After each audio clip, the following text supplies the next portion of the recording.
In LA this week. I'm Saida Fagan at the Peterson Automotive Museum, where I'll show you some of the fastest cars that have ever hit the road. I'll have that story coming right up. It doesn't matter where you live, who your friends are, what kind of clothes you wear, if mentally you're not okay. A children's writing workshop with deep ties to the entertainment industry isn't just for girls anymore. I'm Gil Reyes at the latest Write Girl workshop. I'll have that story next.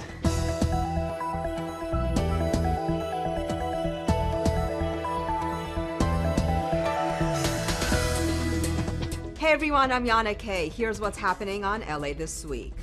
As the city of LA continues to battle homelessness, we sit down with Councilmember Mitchell Farrell to talk about what's been done so far, the progress that's being made, and the challenges the city still faces to find homes for those living on the streets.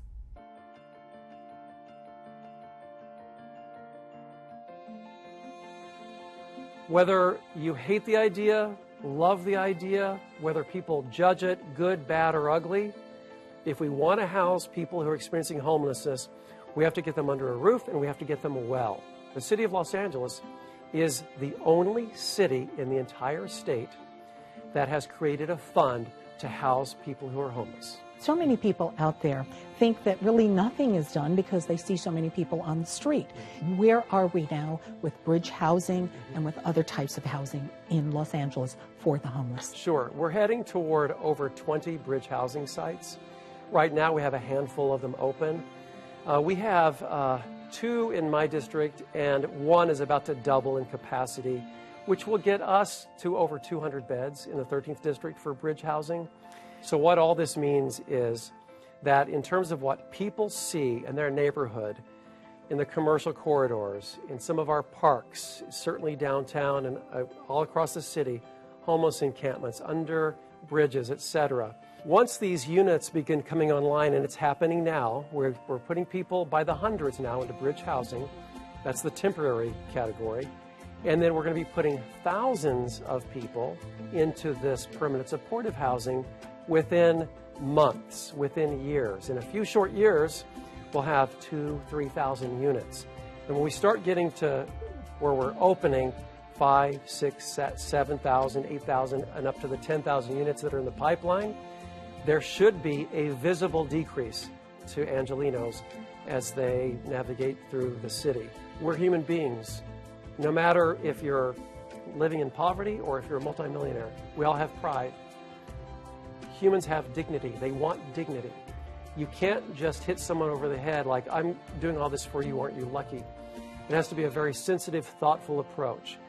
What I know is that people want opportunity. You give a helping hand and, you help lift people up, but they take ownership of their own destiny and want to provide for their families. And that's the kind of dignity we need to offer people. Providing services for those living on the street is one way to lend a helping hand. In Reseda, the community and service providers came out to help those in need.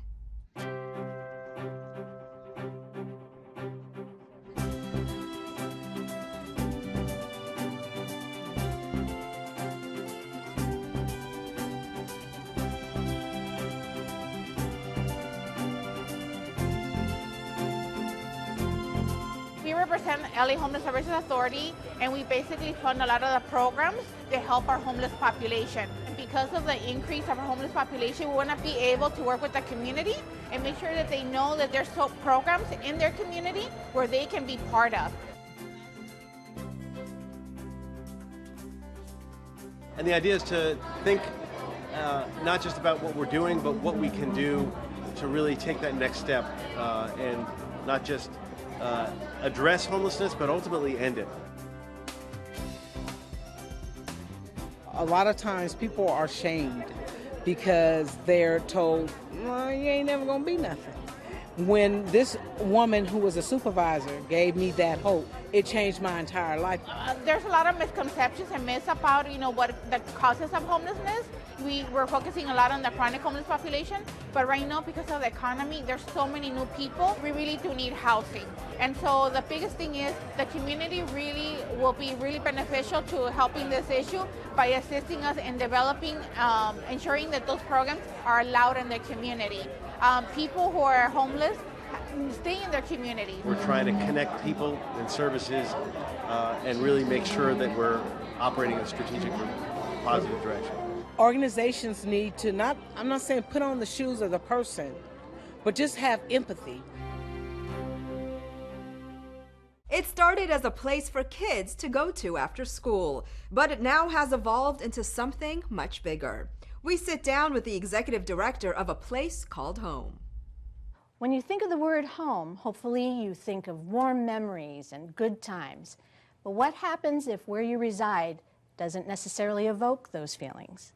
Our guest, Jonathan Zeichner, really wants to make sure that youth in South Central Los Angeles know that they have a place called home.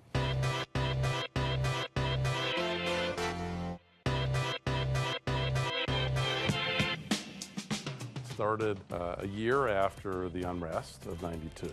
We, the jury, find the defendant not guilty.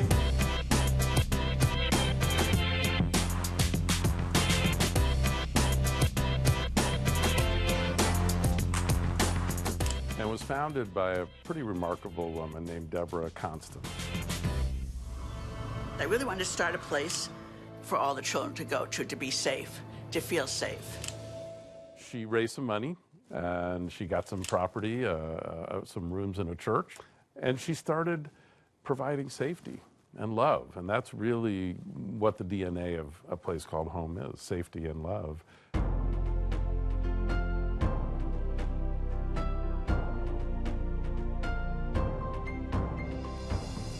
What changes? Why is everything idyllic within the confines when things are not necessarily grand outside?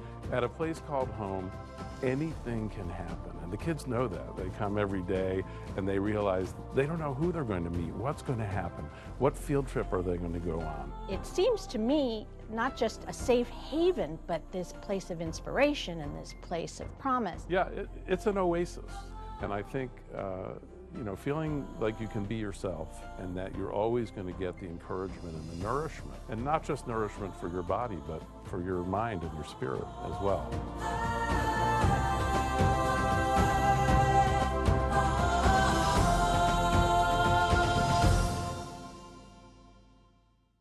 Helping young people achieve their dreams was the goal of a recent youth job fair, which helped connect them to job opportunities.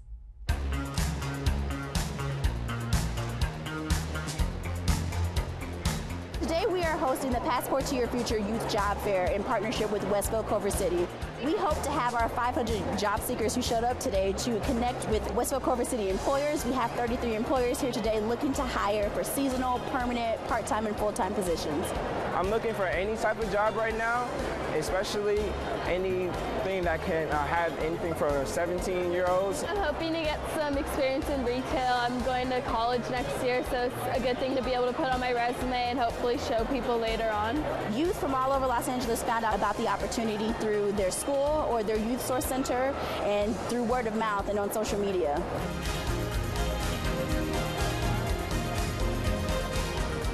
Our goal is to connect as many young people as possible to employment opportunities and also to help support Mayor Eric Garcetti's goal of connecting 20,000 youth annually to employment by 2020.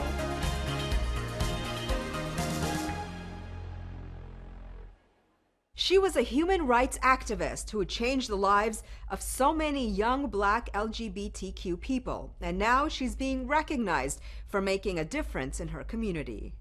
Ladies and gentlemen, we in a few minutes are going to have a square where people are going to walk up and down Pico, drive up and down Pico, and look up and say, "What? Let's give it up for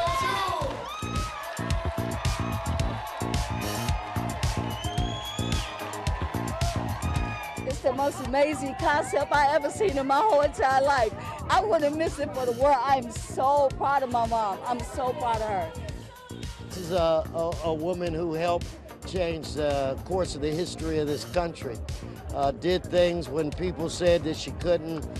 There was always an obstacle in her way, but somehow she either you know, knocked out the obstacle, hopped over it, went around it. She's always represented the community well and has always given back.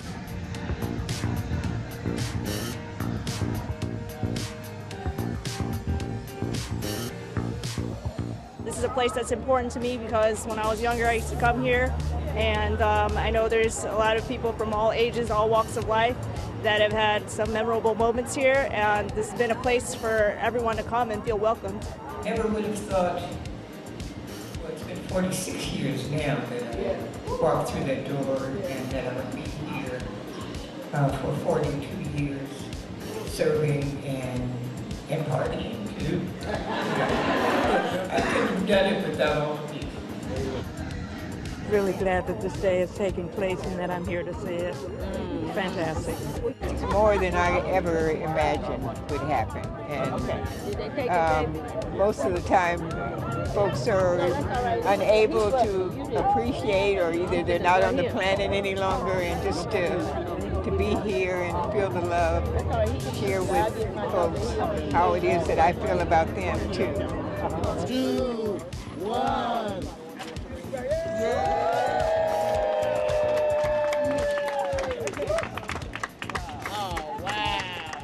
It was all about young Latina ladies and helping them feel confident and empowered. Councilwoman Nuri Martinez hosted a special evening in their honor. This is the Latino Empowerment Health Summit here in the city of Los Angeles. In closure of Latino Heritage Month, I wanted to do one last event to emphasize the importance of taking care of our health. So we wanted to make an event that is open to the Latino community, to communities of color, to ensure that they're talking about their health, their well-being, whether it's emotional, mental, or physical. Women need to start taking care of themselves. Check in with your body. How do you feel in this moment? It doesn't matter how much money you make or how successful you are if you don't feel good about yourself. It doesn't matter where you live, who your friends are, what kind of clothes you wear, if mentally you're not okay. I believe it to be very important for our students to participate in this because it's a way to lift their self-esteem, to relate to somebody, and in the end, inspire them. Some Hollywood stars are helping girls in underserved areas get their foot in the door of the entertainment industry. Gil Reyes has more from South LA. We talked about kind of songs that you like, but do any of you guys ever write songs?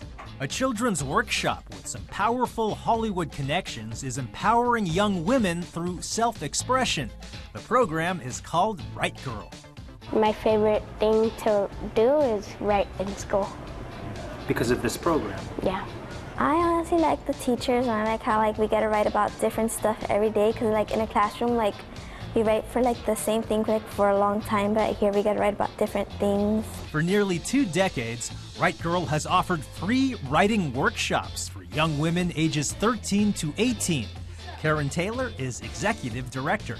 I think the main impetus for me starting this was doing some workshops for youth in New York City and seeing the lack of creative writing programs and mentoring programs, and see how young people had the light go on when they saw how writing could be fun and interesting. Right Girl was created in light of some startling statistics.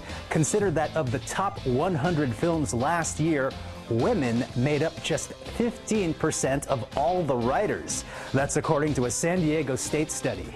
One of Right Girl's goals is to even the playing field for female writers in Hollywood. Helping out are actors Seth Rogen and Lauren Graham. At a recent workshop, they critiqued and also performed monologues written by Right Girl students. The program has about 500 students throughout Los Angeles.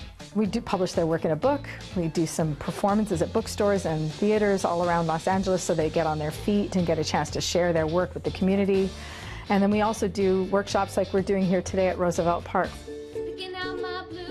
Mentors Alex McHale and Andrea Esparza teach the young people songwriting.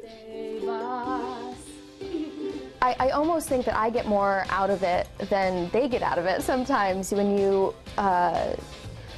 help guide these young people to finding what they want to say. You can see them want to do it more. They want to continue writing. That's what keeps you coming back for more. There are no wrong answers here. You're here to find your voice and express your feelings about what you think that we are doing. This particular session, called Bold Ink Writers, is welcome to girls and boys. Over the past few weeks, the program has helped student Mark come out of his shell. It helps you improve your grades, helps you express yourself and be open-minded. We are always trying to reach young people that need this the most, that are struggling with all kinds of challenges, but we're also inclusive of young people that would want to come to this, that have an inspiration to want to write, or need a mentor, or need this community. Enroll in sessions or become a volunteer. Find out more at rightgirl.org. Right Girl also helps teens graduate from high school and move on to college. If you're interested in food, and who isn't, then you'll probably appreciate a new series of food events and exhibits happening at parks all over the city. Local artists have been commissioned to interpret how food impacts the people of LA. Saida Pagan checked out some of the exhibits and has this story.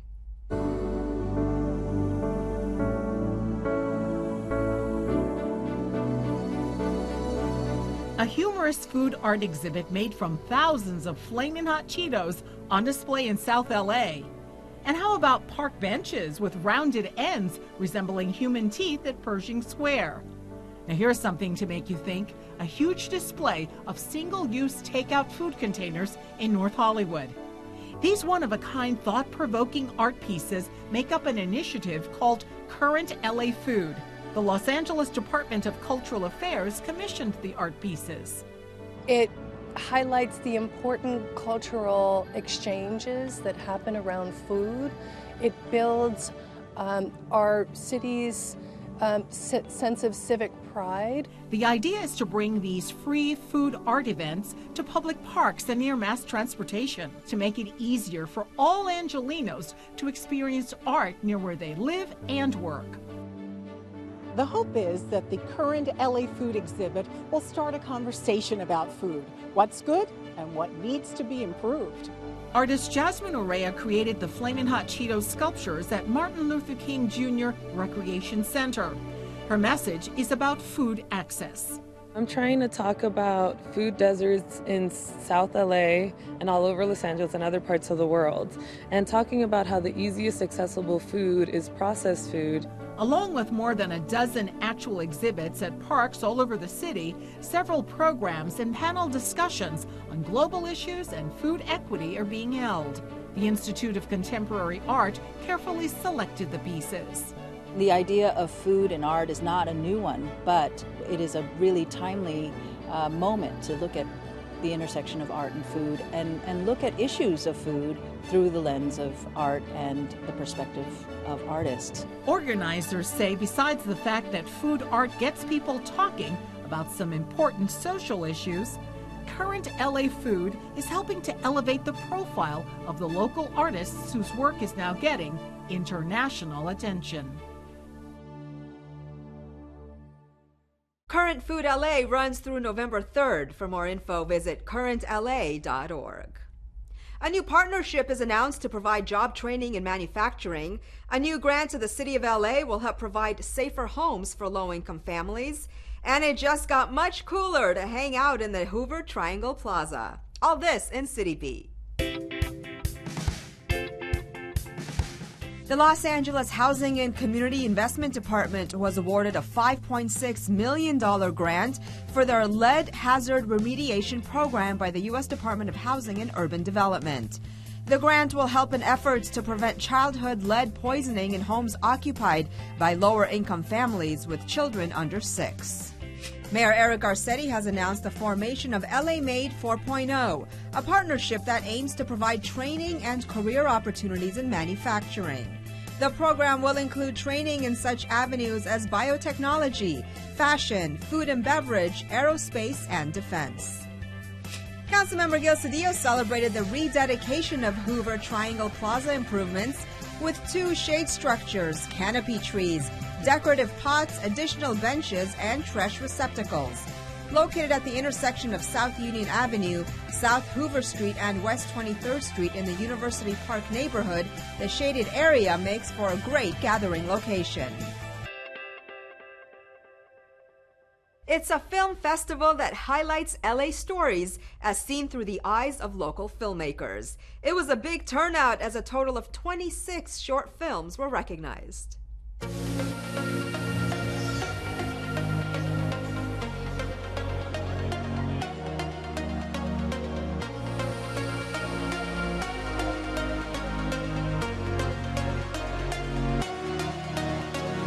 I wanted to make something that sort of represents the side of LA that people, you know, have always been interested in, but maybe don't know the story behind it. The reason I was so excited about this contest is because it was, you know, a chance to like kind of join the community as a filmmaker. No matter how hard I'm working, like to, you know, make my dream succeed in this city, I also have to stop occasionally and appreciate the city itself and what it is.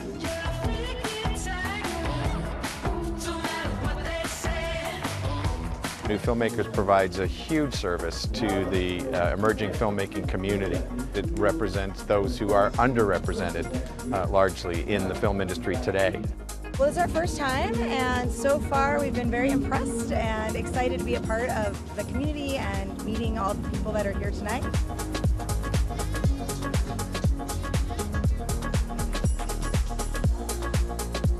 It really covers the entire gamut of the filmmaking process, and it allows everybody that wants to be involved in film to tell their stories and give voice to their own visions.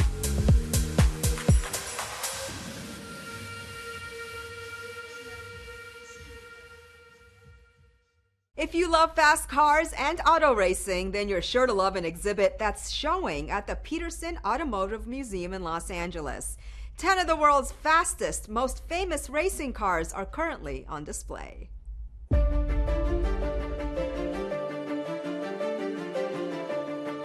These racing cars are the best of the best, part of a rare collection owned by Bruce Meyer, the founding chairman of the Peterson Automotive Museum. The Winning Numbers exhibit has been attracting visitors all year long.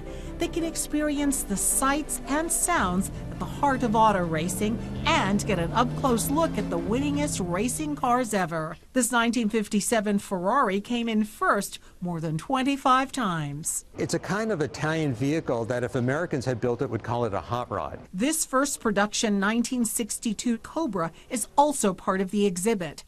And the 1960 Corvette you see here was part of a winning team at Le Mans, one of the most prestigious competitions in the world. What's especially interesting about it is that it was one of the first Corvettes to ever race at Le Mans, if not the first. Museum historians say it took Bruce Meyer years to acquire this collection. There's somebody who's decided to himself that he's going to collect only the best, only the winningest, only the fastest, only those that are associated with the best race car drivers. Besides the fact that these are some of the fastest cars in the world, what's also interesting is that many of them are still being driven. In fact, Meyer and his friends drove many of the cars directly to the museum from Beverly Hills. After seeing the collection, visitors were completely in awe. It's just wonderful with all these cars. We love it. Paul Dirth had to come to the exhibit. He used to race cars back in the 1960s. He got emotional as he saw some of the cars once again. I was there when they ran this. I was there when they ran that one. You know, and a few other dragsters here. I've seen them all run. The Winning Numbers exhibit is the first installment of a three-part series called California Collecting. It's all part of the Peterson's 25th anniversary celebration. Each exhibit will feature prominent collections from some of the area's most acclaimed car enthusiasts. The Winning Numbers exhibit runs through January of 2020. Well, math comes alive at a new interactive exhibit that's showing kids how fun math can really be. It's so important as teachers to know that our students don't live in a bubble and they're not just in the classroom.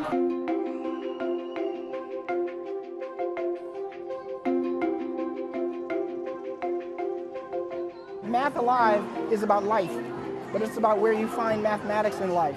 And so if you're a person who thinks you're afraid of math, you think you can't do it, this is a perfect exhibit for you.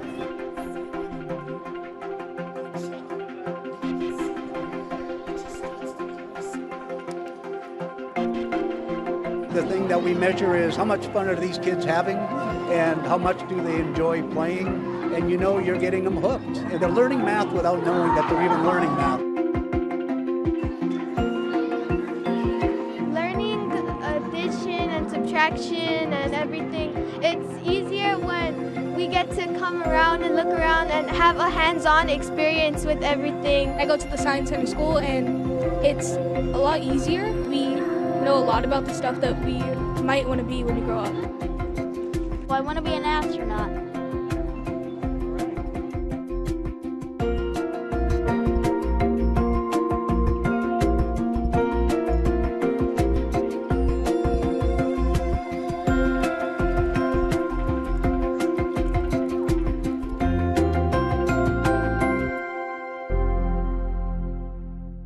Rev up your engine at a classic car show, bring your best friend to a Strut Your Mutt event and help save a life, and head over to a Day of the Dead celebration at Grand Park. All this in Things to Do. An all-day event featuring a classic car showcase, curated group photography show, multimedia art installations, automobilia, and more. The centerpiece of the Museum Auto will be the auditorium, which will house a curated art and photography exhibition with over 20 selected artists. Each piece centered on the theme for the show, which is the cultural and emotional relevance of the automobile. Surrounding the indoor group show, the event will host and showcase over 200 pre-registered classic automobiles, curated by their individual style, look, and energy, representing a variety of makes and models. It all takes place Sunday, October 27th from 7 a.m. to 5 p.m. at the Friendship Auditorium, located at 3201 Riverside Drive.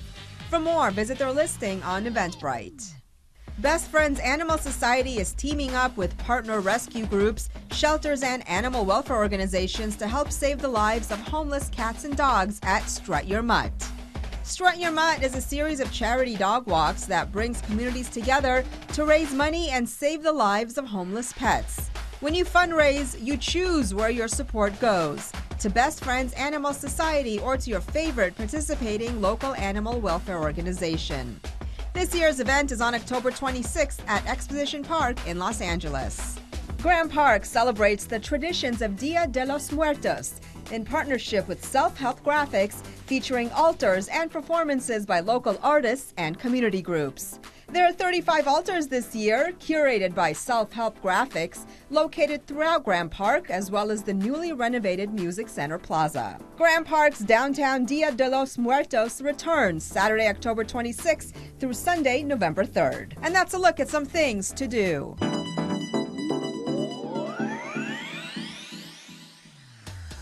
Well, that's it for this edition. I'm Yana Kay. From all of us here at LA This Week, thanks for joining us. A reminder that you can catch us online at lacityview.org. We're also on Facebook, Twitter, and YouTube. See you next time for more of LA This Week.